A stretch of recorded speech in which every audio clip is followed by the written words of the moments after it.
What's up, YouTube? Dax the Leader here, coach of your Montreal Canadiancies, back with my Week 9 game for Season 3 of the CPL versus Chucast, Harto, not totally sure, man, I'm sorry about that, and his Jacksonville Jolteons. Chu's a really great guy. He was Season 2 champion of this CPL, so I've known him for a little while. He didn't start the season. He either he came mid-draft or anyway, he wasn't there from the beginning, but he's been there long enough. And I actually never got a chance to play him last season, despite him winning the league. I just never played him in the regular season, and I got knocked out first round of playoffs, whereas he made it all the way. We are currently sitting at a nice and neutral 4-4 record after our nice win versus Nada, and we're on a 2-game win streak actually. 3 if you want to count the PUL. So I'm feeling quite alright about my draft league performance as of late. But this matchup is really tough for us. And since I know Chu's a good player, he won last season. But I think I've got the team that can take him down. I want to give a quick shout out to Squishy Victini and Mega Oshawott for mocking with me this week. Huge help. Thank you, you guys. Now, going over Chu's team, we've got the offensive Z Tapu Koko Hawlucha, so that Koko Lucha core that he was able to draft with the first overall pick. Then he has the Alolan Persian. Persian is a Super Z user. The Mismagius, the Drapion, the Gliscor, the Rotom Heat, which is his other offensive Z user. He has Sock, Suicune, Mega Altaria, Weezing, and Ferrothorn. So, a few things I'm expecting.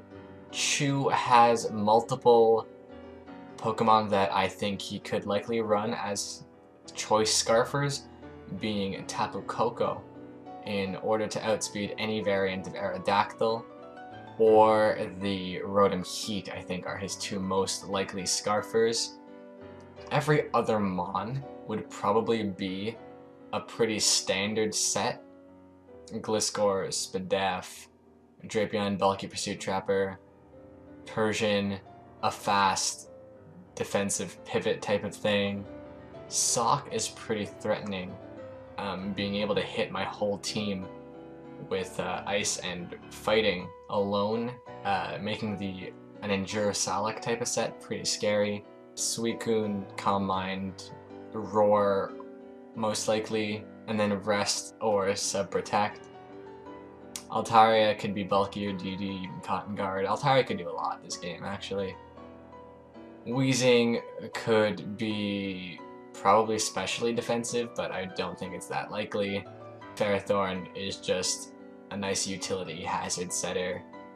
And finally, Mismagius is actually a better check to Nidoqueen than his Gliscor or Weezing are, as I saw in a mock. But my team that I have versus Chu is, I think, the best team I could have brought this game. Let's see what exactly we did. So the first Mon I put on the team is Mitoctia, the Rotom Spook, with the red card, Will-O-Wisp, Volt Switch, Hidden Power, Ice, and Defog. This is my dedicated Hawlucha response. If Hawlucha sets up a Swords Dance or anything, I can switch in my Rotom, resist its dual stab, well, I'm straight up immune to one of them, and force it out with the red card on that turn so he loses all his boosts, he loses his Unburden, that kind of thing. The speed investment I have here is for an uninvested Gliscor, and the rest is put into my physical bulk. Next up, we've got a nice wall-breaking Manaphy rocking Tail Glow, Ice Beam, which is going to be a Z Ice Beam, Surf, and Grass Knot. Grass Knot does more damage to Suicune than Energy Ball does. Surf is a nice general stab, and I have Ice Beam in this slot over something like Hidden Power Fire, because whereas Ice Beam hits Altaria super effectively and is neutral on Ferrothorn, Hidden Power Fire is super effective against Ferrothorn, but is resisted by Altaria. So Ice Beam, especially with the ICMZ, can cover Altaria and also Ferrothorn in the same slot. Next up, we've got Reina the Nidoqueen back again, because I've noticed this Mon is somewhat obligatory when my opponent has a fast electric type. So Nidoqueen is rocking the Sludge Wave, the Stealth Rock, the Flamethrower, and the Ice Beam, a Life Orb set this week. Nidoqueen is another great breaker. I have enough speed for 0 speed Rotom Heat, and with the bulk investment, I live 2 consecutive overheats from Max Timid Rotom because he gets that special attack drop. So unless he crits with either of them, I live 2 guaranteed. Next, we have our Vapod Choice Banded Weavile. This thing is incredibly strong, being able to outspeed Mismagius and just smack his whole team with Dual Stab plus Low Kick, Knockoff to remove items, Ice Shard for powerful priority versus that Lucha, Coco, and it's more than enough to deal with Gliscor, a setup Altaria, for example. And I have Punishment in order to do as much damage as possible and Revenge Kill a boosted Suicune if it sets up a bunch of Calm Minds. That's not a huge deal to me. Our second to last Mon this week is Penance the Aerodactyl, rocking the Fire Fang, Earthquake, Ice Fang, and Roost, so no stab this week, with enough speed for anything that is creeping a max speed Weavile, max attack, and then the rest in HP. Fire Fang hits Ferrothorn, Ice Fang hits Gliscor, and Earthquake hits that Tapu Koko, which I may be able to outspeed if he's creeping Weavile, like I said. And finally, the last Mon we have is Hitmonlee with the Ganlon Berry. Now, what the Ganlon Berry does is it boosts my defense by 1 stage when I get down to half health. I have Poison Jab, High Jump Kick, Natural Gift, and Knockoff. The defense raise isn't that important. What matters is that Natural Gift plus the Ganlon Berry gives me a 100 base power Ice type attack, so I can just break straight through Gliscor, which is the only thing that resists my other moves right here. And my speed is for Adamant Altaria. I would have ran Unburden, that would have been super cool, but unfortunately Unburden plus Natural Gift is illegal in Gen 7. I don't know if it was ever legal, but yeah, no, it must have been like pre-Gen 5. Whatever game Hitmonlee could learn Natural Gift in, it can't get the hidden ability Unburden. So that's probably it. And that's our team that we hope to use to take down Chucast. So let's hop right into the game. Alright, you guys, here we are with the battle versus Chucast and his Jacksonville Jolteons. He brought the Rotom Heat, the Tapu Koko, the Suicune, the Ferrothorn, the Hawlucha, and the Sock. So, very similar to what I was expecting, except for the fact that he has Sock over something like Gliscor or Miss Magius to check my Nidoqueen, which looks like it's gonna break through his team really nicely. In fact, I'm just gonna lead off with that Nidoqueen because it matches up well versus pretty much everything, but also because I'm primarily expecting his leads to be one of his electric types. So here we go, as Chu probably predicts my Nidoqueen lead right here and pulls out a great anti-lead in Suicune, which threatens me with a stab attack right off the bat. And so what I have to do here is switch into my Manaphy and take the Scald, and unfortunately I get burned right away. Now, expecting this thing to have Roar, I'm just going to go straight for the Grass Knot, as he does reveal the Roar right here, and unfortunately he's going to roar me out right back into my Nidoqueen. So I have to do this series of plays all over again, where I'm going to switch out into Manaphy. He's going to get the Scald damage off, and I'm just going to click Grass Knot again, as he makes a good play and brings in his Tapu Koko, threatening me out, which means, guess what? It's back into Nidoqueen, as he U-turns and brings the Suicune right back in. And we're going to go back into Manaphy, take another Scald, and a crit at that. So my Manaphy is getting pretty worn down this game. Finally, I'm gonna try to Tail Glow right here, just in case he doesn't roar. Maybe expecting me to go hard Nidoqueen, so that I get roared into anything but that. But he does not make, that was a total overprediction on my part, as he just clicks the roar and brings me into my Nidoqueen once again. So that's the exact play I was looking to avoid. And I'm gonna bring in my Manaphy right here. Now I'm gonna try to do the play where I switch into Nidoqueen on the expected roar, so that I get roared into anything but that Nidoqueen. But unfortunately, that's just a really bad play on my part, because as you can see, Manaphy is in range of another Scald plus the burn damage, so he has no reason to click anything other than Scald here, and I'm gonna lose a ton of health on this Nidoqueen, unfortunately. Now what I am forced to do is double hop into my Hitmonlee, risking the burn, just so I can get some big damage off on this thing.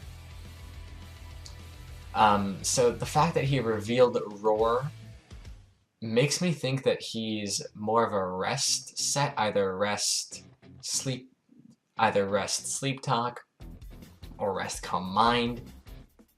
Those are the... I went into this game thinking that if he was Roar, he would be like not sub. I went into this game thinking that if he was Roar, he'd be more of a rest sleep talk or rest calm mindset, rather than a sub protect Vincoon type of set.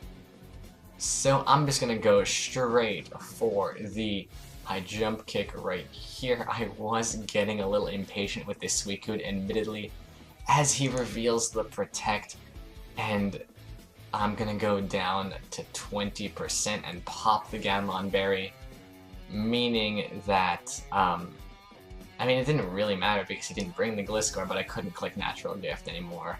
So I'm just gonna sack off this Hitmonlee. I'm just gonna go for more damage, and I'm gonna get outsped. But finally I'm able to bring in my Weavile here, and I calced and killed the Suicune from the range it was at. And as he brings in the Ferrothorn, Weavile is going to end up doing over 50% with the knockoff, which is huge. I've never seen that kind of damage from a Weavile before. So I think that's pretty impressive. I think that's Weavile's greatest feat this season, having not picked up a kill yet. Ferrothorn being in is my opportunity to get back in my Nidoqueen right here, as I can just set up the Stealth Rocks, predicting him to fear the Flamethrower and switch out. Now, I'm hoping that the Rotom just reveals to be not very offensive, and I'm going to try to get some damage off with the Sludge Wave, because Nidoqueen's only job was, its main defensive job really, was to check the Rotom and the Koko, which I had no switch-ins to otherwise.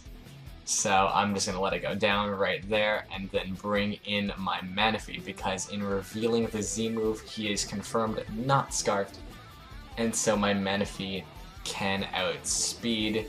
I have one more Rock Switch in and I can just click Surf. As he goes into Ferrothorn, takes pretty negligible damage, and Manaphy's gonna go down right there. Now I can bring in Aerodactyl and hit an Earthquake, which kills this range, so I don't have to risk a Fire Fang or anything.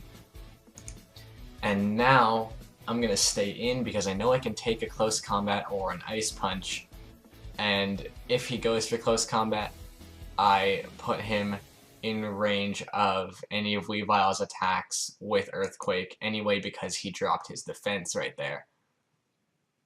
Now, right here, I didn't really have a way of playing around Sock at this point, because he revealed Choice Scarf, right?